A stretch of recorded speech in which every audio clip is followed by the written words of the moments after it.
बरेली की 125 कैंट विधानसभा क्षेत्र से समाजवादी पार्टी के प्रबल दावेदार संभावित प्रत्याशी अनुराग सिंह नीटू से चौकी चौराहा स्थित उनके कार्यालय पर हमारे संवाददाता ने खास बातचीत की। बातचीत के दौरान अनुराग सिंह नीटू ने बताया कि उन्होंने छात्र जीवन से ही संघर्ष किया है।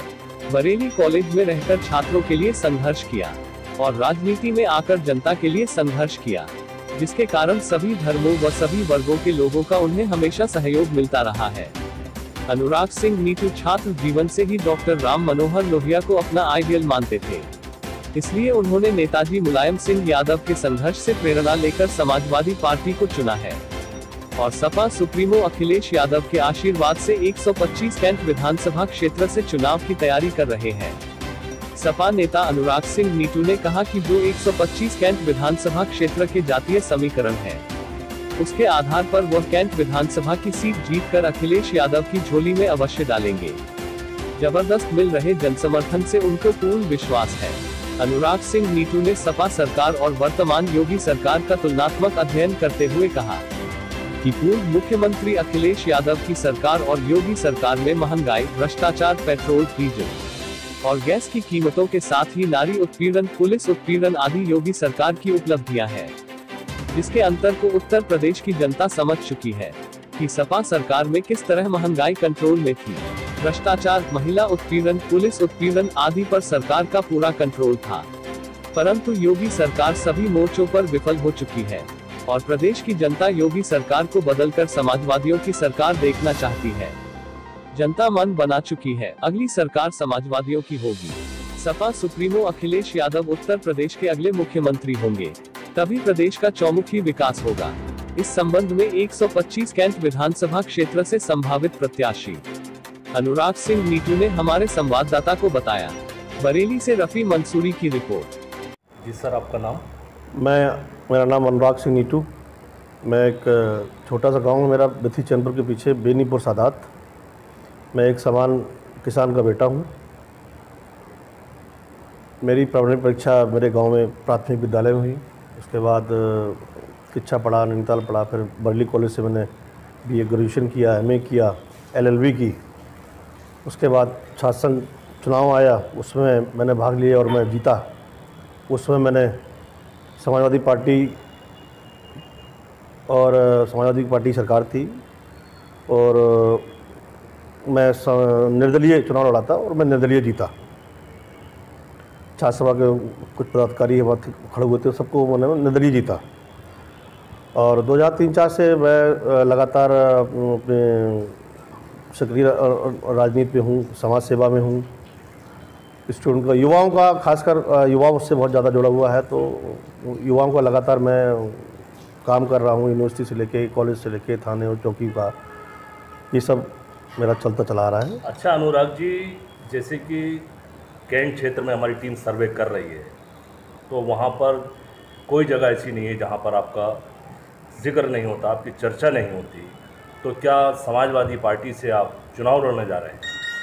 हाँ, मैं समाजवादी पार्टी से चुनाव लड़ने जा रहा हूँ, माननीय राष्ट्रीय अध्यक्ष जी के आदेशानुसार। और चर्चा का रहा विषय, तो चर्चा तो मैं 2003-04 से जो समाज से जुड़ा हूँ, बरेली से जुड़ा हूँ, यहीं रहा, यहीं पढ़ा, यहीं छात्र संघ चुनाव अध्यक्ष बना।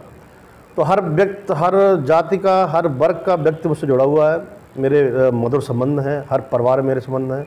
ये नहीं कि साहब कि मैं ठाकुर हूँ तो ठाकुर संबंध है मेरे। आप किसी वर्ग से आप पता कर लीजिए, किसी गली में चले जाइए तो वहाँ मेरे 2-4 साथी पुराने मिलेंगे, भतीजे मिलेंगे, जो मेरे साथी घर बाहर भी चले गए नौकरी करने, तो उनके भतीजे, भाई भतीजे अभी हैं जो हमें जानते हैं, पहचानते हैं कि हाँ ये नीटू भाई है, नीटू चाचा है या नीटू ताऊ है। अनुराग जी, ये बताइए, कैंट विधानसभा क्षेत्र में आपके समाज का कितना वोट होगा और जातिगत समीकरण क्या है वहाँ के? जातिगत समीकरण सबसे ज़्यादा मुस्लिम वोट है। यहाँ 1.5 लाख करीब मुस्लिम वोट है समथिंग, और 31 से 35 हज़ार हमारा ठाकुर वोट है, जो 2017 में करीब समथिंग 29 हज़ार कुछ वोट था। और लगातार हमारा अखिल भारतीय क्षत्रिय महासभा का मैं प्रदेश संगठन मंत्री हूँ। तो एक विंग मेरी इस पर क्षत्रियों को, जो हमारा वर्ग का जो समाज है, क्या दुर्भाग्य ये रहा है कि आज तक हमारे वर्ग की गणना किसी पार्टी को सही बताई ही नहीं जाती थी। हमारा बिथरी में अगर 50,000 वोट है तो वहाँ पार्टियों को मालूम है कि साहब यहाँ 15,000 वोट है। या हमारा 30-35 हज़ार वोट है तो यहाँ बोले 5-6 हज़ार वोट है। तो ये दुर्भाग्य रहा है हमारे, और हर एक, ये नहीं, हर विधानसभा की बात कर रहा हूँ मैं। क्षत्रियों को हमेशा दबाया गया शुरू से, और ये दुर्भाग्य वाली बात है। तो हमारे एक विंग जो है क्षत्रिय महासभा में, वो काम कर रही है क्षत्रियों की गणना के लिए कि हमारा क्षत्रिय वोट कहाँ है, with address, with house number, with phone number, कितने मेंबर परिवार में। एक बहुत बड़ी टीम लगी हुई है और ये करीब 2 साल से काम कर रही है। अनुराग जी, आह्वान है कि वोट बढ़ाओ, बूथ जिताओ, तो इस पर क्या कार्य चल रहा है आपका? सबसे बड़ा काम कर रहा है, मैंने आपको बता दूं, ये एक हमारे राष्ट्रीय अध्यक्ष का नारा है, नई हवा है, नई सपा है, बुजुर्गों का हाथ और युवाओं के साथ। ऐसा युवा ही डिसाइडिंग पर्सन होता है, वो युवा जिधर आंधी चलती है वो उधर ही आज की तारीख में सारा युवा वर्ग इकट्ठा है, और युवा बहुत तेज़ी से समाजवादी पार्टी की तरफ दौड़ रहा है, भाग रहा है, जुड़ना चाह रहा है। बेरोजगारी के कारण, ये आप देख रहे हैं, भुखमरी के कारण, और बूथ स्तर पे हमारा काम चल रहा है। जो आज से पहले हमारी समाजवादी पार्टी में केवल कागजों में होता था, लेकिन आज की तारीख में हकीकत में बूथ स्तर पे गणना हो रही है, वोट बन रहे हैं। हमारे समाजवादी पार्टी की टीम, हमारे वर्ग का वहाँ आदमी वहाँ बूथ पे लगा हुआ है, और विश्वास के संग में काम कर रहे हैं। आज पहली बार ऐसा हो रहा है नई समाजवादी पार्टी में कि ये काम हो रहा है, जो होता पहले था, लेकिन पहले कागजों में होता था, लेकिन आज हकीकत में हमारा ये गणना का कार्यक्रम, बूथ बढ़ाओ और ये युवा वोट बढ़ाओ, ये माननीय राष्ट्रीय अध्यक्ष जी के निर्देशों में काम हो रहा है।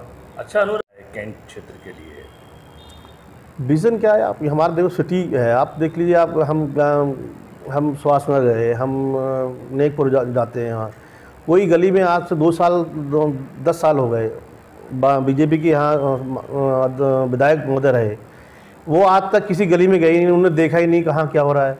आज देख के आइए क्या स्थिति है, गणेश नगर की क्या स्थिति है, पानी अभी भरा हुआ है। अरे ये तो जिम्मेवारी अब विधायक की जिम्मेवारी बनती है, सरकार पैसा दे रही है, आप पैसा क्यों लगाते क्यों नहीं हो? करोड़ों रुपए वापस चला जाता है, क्यों चला जाता है?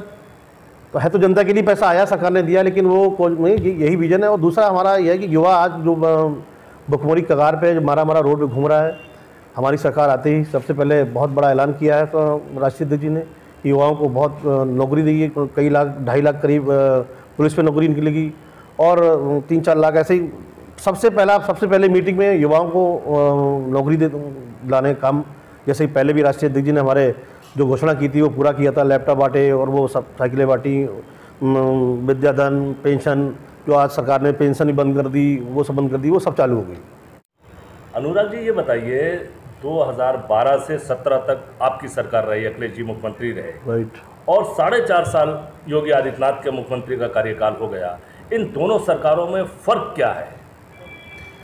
फ़र्क क्या, आप देख लो, तेल का देख लो, हमारा डीजल क्या भाव था उस समय, हमारा सिलेंडर क्या भाव था, इसमें क्या रेट है, और बहुत सारी योजनाएं वहाँ जो चलाई वो सारी बंद कर दी गई। बिजली का सारा जो आज बिजली हम ले रहे हैं वो हमारी सरकार की देन है। यूनिट बढ़ा दी गई, वहाँ हमारी सरकार में यूनिट की दर भी कम थी, सरकार में यूनिट दर बढ़ा दी गई। और महंगाई तो आप देख ही रहे हो, जो तेल वहाँ उस वक्त 70-80 रुपये था, आज 200 रुपये किलो है तेल। दूसरा एक फरमान और लागू कर दिया सरकार ने कि वो किसान जो है वो तेल कोल्हू वाला नहीं पिएगा। अरे हम किसान आदमी हैं, हम किसान अपने घर में तेल मशीन से पेड़ के ताज़ा होगा या हम पैकिंग में लेके आए हैं? जो तेल वाली आपने देखा होगा कि जो तेल साहब की वो पैक तेल लेंगे, तो इसका मतलब जो हमारा नीचे वर्ग का जो हज़ारों लोग चक्की लगाए बैठे हैं गांव में, तो वो तो सब बर्बाद हो जाएंगे, बेकार हो जाएंगे। अनुराग जी, एक सवाल और है आपसे, आखिरी सवाल है कि आज़ादी के बाद अब तक तमाम सरकारें नहीं, लेकिन किसी भी सरकार ने जनता के लिए फ्री राशन वितरण नहीं किया। योगी सरकार, मोदी सरकार जो है 15 दिन का राशन केंद्र सरकार दे रही है, 15 दिन का राशन जो है प्रदेश सरकार दे रही है। इस पर क्या कहना चाहेंगे? इस पर आप देख लीजिए, 100-150 रुपये का एक व्यक्ति अगर वो अनाज दे भी रहे हैं, फ्री दे भी रहे हैं, तो महंगाई देख रहे हैं कहाँ पे है? जो तेल हमारा उस समय वो था जो 270 रुपये को, आज 200 रुपये को है। जो हमारा मजदूर, जो हमारा गरीब भाई 100 रुपये में वो 50 रुपये तेल लेता था, 50 रुपये सब्जी लेता था, आज वो सिलेंडर भी चला जा रहा है 900 रुपये, उससे 450 रुपये सिलेंडर हुआ करता था। तो ये तो जुमला दिखा रहे हैं, जनता जान गई है एक अब उन्होंने वो दे दिया है प्रचार के नाम पे कट्टा, जितने का गेहूँ नहीं है मार्केट में उतने का उनका थैले कीमत अगर देखा जाए तो उसमें फ़ोटो लगा हुआ है, केवल प्रचार, चुनाव आने वाले हैं प्रचार कर रहे हैं और कुछ नहीं, इनका केवल दिखावटी प्रचार का तरीका है। ये बेवकूफ़ जो हमारी भोली वाली जनता को बेवकूफ़ बना रहे हैं, 1 किलोमीटर पे 5 किलो देके, और कुछ नहीं है। अनुराग जी, कैंट क्षेत्र की जनता को क्या संदेश देना चाहेंगे? कैंट देश के सभी मेरे बंधु भाई, मेरे आदरणीय व मेरे मित्र, मेरे युवा साथी, आप समाजवादी पार्टी की सरकार को इस उत्तर प्रदेश में लेके आएँ तो मैं विश्वास दिलाता हूँ मेरे राष्ट्रीय अध्यक्ष जी युवाओं को रोज़गार दिलवाएंगे, महंगाई पे लगाम लगाएंगे, और हमारे राष्ट्रीय अध्यक्ष जी का उसमें फरमान है कि कम से कम 300 यूनिट फ्री बिजली भी गरीब जनता को मिलेगी।